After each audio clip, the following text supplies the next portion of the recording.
Olá pessoal, tudo bem? Então, estou aqui hoje mais uma vez na tentativa de descomplicar o direito para que vocês gabaritem a prova do tão sonhado concurso público e também do exame da OAB. E não esquece, pessoal, depois de assistir o vídeo, dá o like lá e também se inscreva no canal, que é super importante para mim, tá bom? Hoje eu vou falar sobre um tema específico de direito constitucional puro, que diz respeito à teoria de direitos sociais. Então, antes de mais nada, é importante fazer uma digressão histórica, ressaltando a evolução dos direitos sociais na nossa história. Nós sabemos que fruto de lutas dos indivíduos, lutas por melhores condições de vida e por liberdades individuais, direitos individuais, houve em 1787 a assinatura das Declarações de Direitos Norte-Americanas. E também, posteriormente, em 1789, houve também a Revolução Francesa, com a assinatura da sua declaração. Aí se desenvolveu ou se desenrolou o Estado liberal de direito, culminando com direitos individuais puros, como direito à vida, direito à liberdade, o direito à segurança, e tantos outros direitos individuais. Mais tardar, com o desenrolar da história, houve a Revolução Industrial, onde o capitalismo surgiu com o seu livre comércio, a livre iniciativa, culminando com a mercantilização de direitos trabalhistas, direitos dos trabalhadores, o que acarretou também uma desigualdade social entre a classe trabalhadora, o proletariado, e também os detentores do poder capitalista, os proprietários. Nesse sentido, se desenvolveu por uma doutrina social da Igreja, baseada na teoria social do bem comum de São Tomás de Aquino, e também com os conceitos de dignidade humana e de direitos sociais, pautada no desenvolvimento do bem comum, do bem-estar social, culminou com o desenrolar desses direitos, que agora não eram tão somente direitos individuais, mas direitos sociais, direitos de segunda geração, como nós veremos posteriormente. E esses direitos sociais, tanto os direitos individuais quanto os sociais, eles estão escritos, eles estão positivados em constituições. E em 1917, com a Constituição Mexicana, foi a primeira das constituições a abarcar direitos sociais em uma Constituição, em um Estado constitucional e democrático. A primeira Constituição do Brasil que consignou direitos sociais em seu texto foi a Constituição de 1934 e que teve como anseios também o que teve como modelo, melhor dizendo, a Constituição de Weimar de 1919. Então, essa tríade de constituições, a Constituição Mexicana de 1917, a Constituição de Weimar de 1919 e a Constituição de 1934, a Constituição brasileira, são as constituições que nós devemos lembrar como as primeiras constituições de estados constitucionais que vislumbraram direitos sociais em seu âmago, em seu texto. Com o desenrolar da história no Brasil, veio posteriormente a Constituição de 1988, que é a Constituição vigente, a Constituição dita cidadã. Por quê? Porque ela consigna em seu texto vários e vários direitos individuais, direitos e garantias individuais, direitos sociais, direitos de primeira, segunda, terceira, quarta e quinta geração, segundo aquela classificação dada por Paulo Bonavides, entre classificação de direitos em gerações ou dimensões de direitos fundamentais. Nós sabemos também que os direitos sociais, eles nada mais são do que uma espécie de direitos fundamentais. Então, dentro da classificação, seriam uma espécie de direitos fundamentais propriamente dito, que na Constituição de 88 estão positivados em seu artigo 6º e também em todo o texto constitucional. É importante ressaltar que existe parte da doutrina que diz que tão somente os direitos consignados no artigo 6º é que são direitos sociais, como a própria classificação da Constituição coloca assim a sua nomenclatura. Porém, a maioria da doutrina, a doutrina majoritária, assevera que direitos sociais eles estão esparsos em todo o texto constitucional. Então, nós temos direitos sociais no artigo 6º, no artigo 7º, no 8º, no 9º, em todos está descrito direitos sociais em todo o texto constitucional e não tão somente em um artigo. Qual é o conceito de direitos sociais? Direitos sociais nada mais são do que um direito de segunda geração, dentro daquela classificação entre dimensões ou gerações de direitos fundamentais, que está pautado dentro do desenvolvimento ou do desenrolar da igualdade material, da igualdade real e não tão somente a formal, como no Estado liberal de direito para se desenvolver esse Estado social e democrático de direito, pautado por melhores condições de vida para toda a população do Estado e não tão somente pelos detentores do poder, ou seja, toda a população tem direito e não tão somente uma classe, mas todas as classes, se é que podemos classificar a população entre classes. Também é um direito prestacional ou um direito de crédito, segundo a melhor doutrina. Por que um direito prestacional? Porque o direito social é um direito que está positivado na nossa Constituição, mas que, para ser efetivado, precisa de uma prestação do poder público, uma prestação do Estado para que se consolide, se concretize, se efetive esse direito social propriamente dito. Então, aqui citando algum exemplo, o direito à educação é um direito prestacional, é um direito social que deve ser concretizado por uma atuação positiva do Estado. Então, dentro também daquela classificação, retomando a classificação de Jelinek entre status de direitos, agora eu vou fazer uma parte aqui na explicação. Jelinek coloca os status de direito entre status negativos, que é aquele em que o Estado ele não pode, ele tem que se abster de atuar dentro de uma liberdade pública, dentro de uma liberdade individual do cidadão. Tem o status ativo, que é aquele em que o cidadão, propriamente dito, ele atua no Estado com a sua participação popular, direito a voto, a plebiscito, a referendo. Todos os institutos de democracia participativas podem ser classificados como o status ativo de Jelinek. Tem o status passivo e também o status positivo, com direitos prestacionais, direitos de crédito, que a população detém esse direito, esse crédito para com o Estado, segundo a melhor doutrina, e que deve-se exigir a atuação do Estado.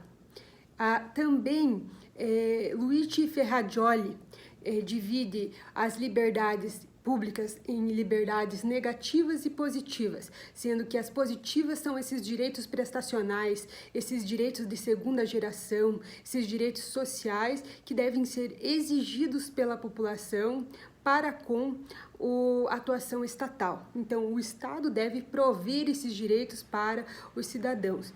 E aqui eu posso citar o direito à educação, o direito à cultura, o direito à moradia, o direito a lazer, e tantos outros direitos dispostos na nossa Carta Constitucional, na nossa Constituição de 88.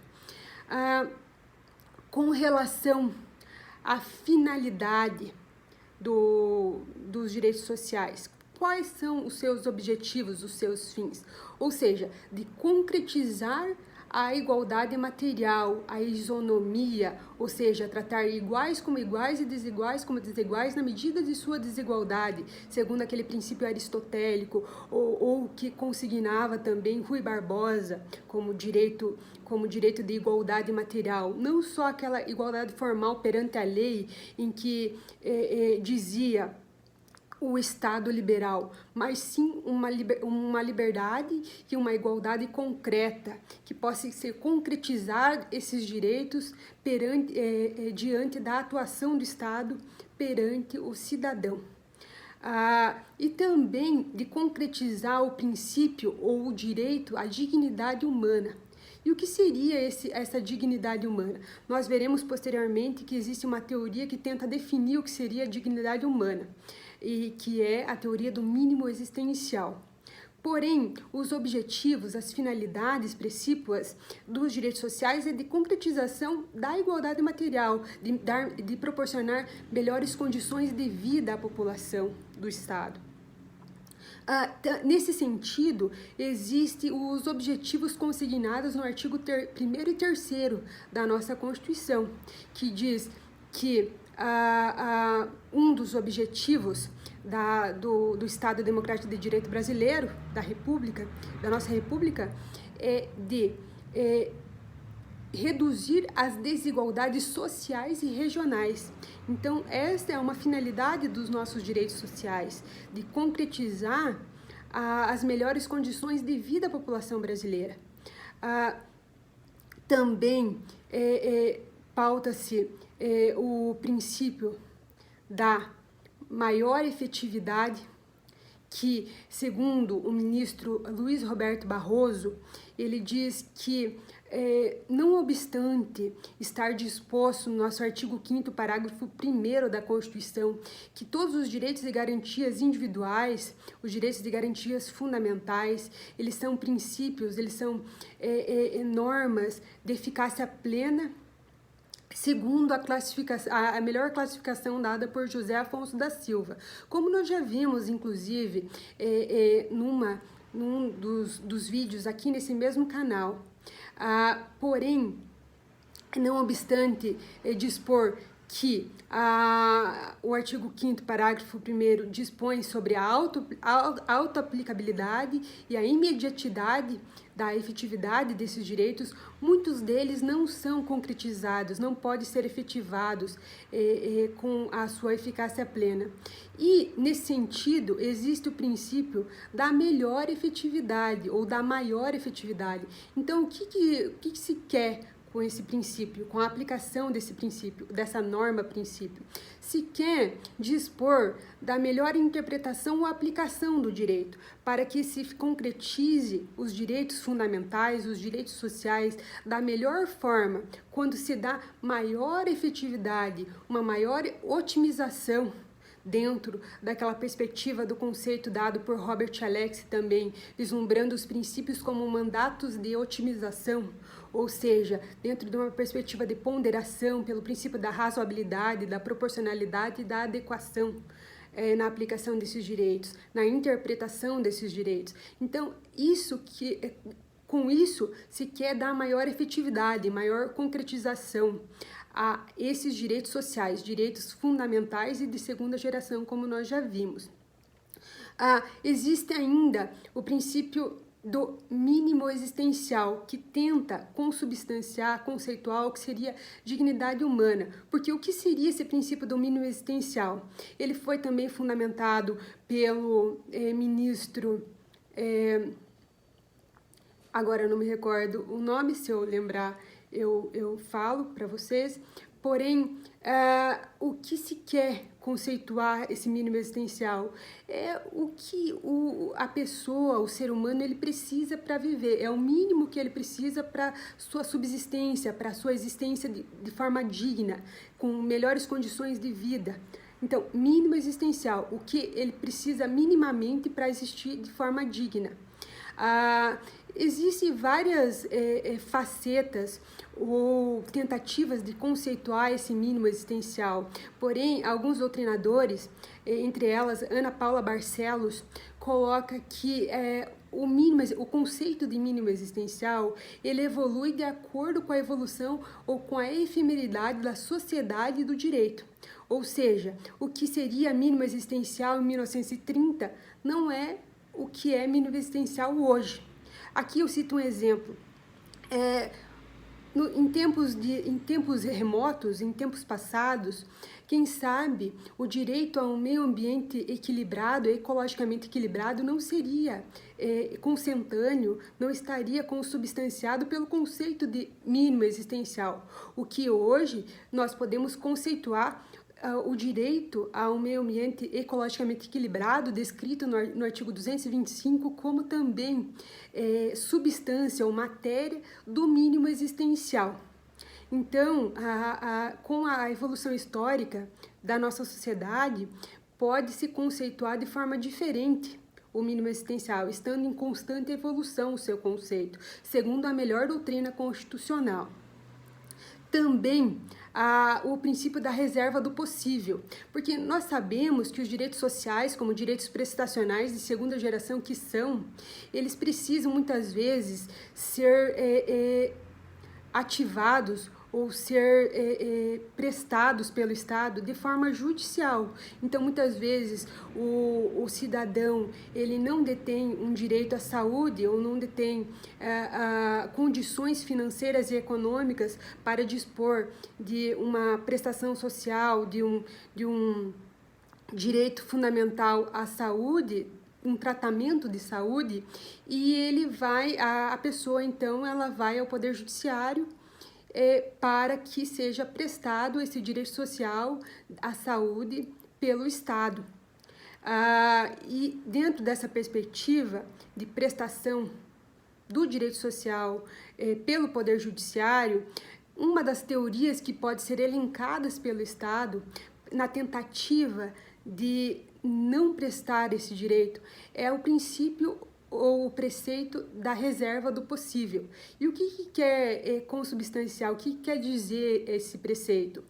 Que o Estado ele deve atuar em várias áreas. Então, muitas vezes, eles não detêm a verba necessária para prestar aquele direito que está sendo exigido pelo cidadão no Poder Judiciário, porque existe o princípio da discricionariedade, existe o princípio da razoabilidade, da proporcionalidade na atuação da administração pública, e muitas vezes a verba necessária com os tributos auferidos, não são viáveis à prestação, muitas vezes, de um direito social caro, como um tratamento médico. Então, a reserva do possível, ele é colocado pelo Estado, muitas vezes, na tentativa de não prestar o direito social que está sendo exigido no Poder Judiciário, pelo cidadão. Porém, o nosso Poder Judiciário, segundo uma ponderação principiológica da proporcionalidade, da razoabilidade, da adequação, nessa via de mão de mandatos de otimização principiológico, segundo Robert Alex, ele coloca, o Poder Judiciário coloca que deve sim ser prestado, porque existe sim o princípio da reserva do possível, só que o Estado ele não pode se negar a prestar um direito que ele tem a obrigação de prestar, segundo a nossa Constituição. E o poder público ele deve concretizar da melhor forma o que está disposto na nossa Constituição. E se for fazer um balanço entre o direito da dignidade humana, como um princípio vetor do nosso Estado democrático e social de direito, e da reserva do possível, é claro que sempre vai pender para a dignidade humana, ou seja, esse valor que é um vetor do nosso Estado democrático de direito. Existe também o princípio da vedação do retrocesso dentro da teoria dos direitos sociais. O que quer dizer essa vedação do retrocesso social? Que todos os direitos adquiridos pela população daquele Estado, consubstanciado na nossa Carta Maior, na nossa Lei Maior, que é a Constituição de 88, no caso do Brasil, eles não podem ser reduzidos, eles não podem ser diminuídos, eles não podem ser retirados, porque já foi um avanço na nossa história de direitos. E esses direitos, eles estão consubstanciados numa cláusula pétrea, num núcleo rígido, que, segundo a melhor doutrina, na perspectiva da nossa Constituição de 88, está disposta no artigo 60, parágrafo 4º da Constituição, em seus 4 incisos, onde dispõe que um dos direitos que consubstanciam as cláusulas pétreas, que não podem ser retiradas, não podem ser reduzidas, não podem ser suprimidas no nosso texto constitucional, sob pena de cair o Estado constitucional, são os direitos individuais. E aqui existe uma celeuma doutrinária quais seriam os direitos que consubstanciariam essa cláusula pétrea? Seria tão somente os direitos individuais compostos no artigo 5º da nossa Constituição? Ou seriam direitos, garantias individuais e fundamentais? E a melhor doutrina coloca que os direitos e garantias individuais, fundamentais, em que estão também consubstanciados os direitos sociais, como espécie de direitos fundamentais, como nós já vimos anteriormente. Então, essa doutrina, essa teoria da vedação do retrocesso, nada mais é do que uma teoria que visa a não retirar direitos que já estão consignados no nosso Estado de Direito, na nossa Constituição de 88. Essa é a teoria. Existe ainda, dentro da teoria da efetividade ou da concretização dos direitos sociais pelo nosso Poder Judiciário, críticas a essa efetivação ou concretização dos direitos sociais pelo Poder Judiciário, muitas vezes dizendo que é uma usurpação de competências, que o Poder Judiciário não poderia se imiscuir a tarefas ou ações que a administração pública do Poder Executivo e do Poder Legislativo, que são tarefas suas, também pelo princípio da ilegitimidade democrática da atuação do Poder Judiciário nesse sentido. Por quê? Porque nós sabemos que existe o princípio da separação dos poderes disposto no nosso artigo 2º da Constituição de 88 e que, nesse sentido, segundo essa teoria crítica, o Poder Judiciário ele não poderia adentrar dentro da área disposta pelas funções do Poder Legislativo e Executivo e que isso tornaria uma atuação ilegítima democraticamente. Porém, essa teoria, ela não está de acordo com a melhor doutrina constitucional, porque nós sabemos que existem teorias como a teoria procedimentalista democrática de Habermas ou a teoria construtivista de Ronald Dworkin, que coloca que a função do Estado é de concretização dos direitos fundamentais, é de melhores condições de vida para a população daquele Estado, de efetivar o que está disposto na Carta Constitucional, dentro daquela perspectiva de direitos fundamentais e direitos sociais, que dentro desse norte, a função do poder Judiciário é de efetivar o que está na Constituição, como protetor maior da Constituição, como é o Supremo Tribunal Federal, e não só o Supremo Tribunal Federal, mas todos os organismos dispostos pelo Poder Judiciário, é de concretização, é de efetivação do que está disposto na nossa Carta Constitucional, que, como nós vimos anteriormente, são, como um dos objetivos, a redução das desigualdades sociais e regionais e também a efetivação ou a concretização do princípio da dignidade humana, como vetor do nosso Estado democrático e social de direito que é. Então, não existe como pautar-se a teoria dos direitos sociais de acordo com essas críticas, porque a nossa teoria constitucional, ela tem como preceito maior a concretização de direito, a maior efetividade dos direitos dispostos no nosso Estado Constitucional. E essa é a teoria de direitos sociais e eu espero que vocês tenham gostado. Até a próxima!